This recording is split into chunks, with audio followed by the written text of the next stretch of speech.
Hi நண்பா, இந்த ஒரு வீடியோவில் நடிகர் ரஜினி சார் நடிப்பில் வெளியாக உள்ள வேட்டையன் திரைப்படம் வெளிநாடுகளில் அட்வான்ஸ் புக்கிங் மூலம் மட்டும் இதுவரையும் எவ்வளோ கலெக்ஷன் இருக்குது அப்படின்றதான் இந்த ஒரு வீடியோவில் மடியில் வந்து பார்க்க போகிறோம். அதுக்கு முன்னாடி வேட்டையன் திரைப்படத்திற்கு யாரெல்லாம் ஈகராக வெயிட் பண்ணுறீங்க அப்படின்றத மறக்காமல் கமெண்ட் பண்ணுங்கள். அப்படியே இன்னும் நம்ம சேனலை சப்ஸ்கிரைப் பண்ணாமல் இருந்தீங்கன்னா மறக்காமல் பண்ணிக்கோங்க.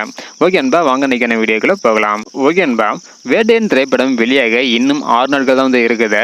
வரும் அக்டோபர் 10ஆம் தேதி உலகம் முழுவதும் வேட்டையன் திரைப்படம் வெளியாக போகுது. இப்படிப்பட்ட சூழ்நிலையில் தற்பொழுது 2 நாட்களுக்கு முன்னாடி வேட்டையன் திரைப்படம் வெளிநாடுகளில் 7 கோடி வரை கலெக்ஷன் செய்துள்ளதாக சொல்லியிருந்தோம். தற்பொழுது இந்த நாள் முடிவுபடி 9 கோடி வரை ப்ரீ புக்கிங் மூலம் மட்டும் வேட்டையன் திரைப்படம் கலெக்ஷன் செய்துள்ளதாக ஒரு தகவல் வந்து பார்த்தீங்கன்னா வெளியாகி இருக்குது. அது மட்டும் இல்லாமல் முதல் நாளில் தி கோட் திரைப்படத்தோட வசூலை வேட்டையன் திரைப்படம் முறியடிக்குமா இல்லை அப்படின்றக்கான வீடியோ நம்ம சேனலில் போட்டிருக்கிறோம். அதாவது வேட்டையன் திரைப்படம் முதல் நாளில் எவ்வளோ கலெக்ஷன் பண்ணும் அப்படின்றக்கான வீடியோ நம்ம சேனலில் போட்டிருக்கிறோம். பார்க்கல அப்படின்னா மறக்காம செக் பண்ணி பாருங்க. ஓகே அன்பா, ரீசெண்டாக வெளியான வேட்டையன் திரைப்படத்தோட ட்ரெய்லர் உங்களுக்கு பிடிச்சிருக்கா இல்லையா அப்படின்றதையும், ஸோ நீங்கள் படத்துக்கு எவ்வளோ ஈகராக வெயிட் பண்ணுறீங்க அப்படின்றதையும் மறக்காமல் கமெண்ட் பண்ணுங்கள். இந்த வீடியோ பார்த்தீங்கன்னா மறக்காமல் எல்லாருக்குமே ஷேர் பண்ணுங்கள். ஓகே அன்பா, தேங்க்யூ.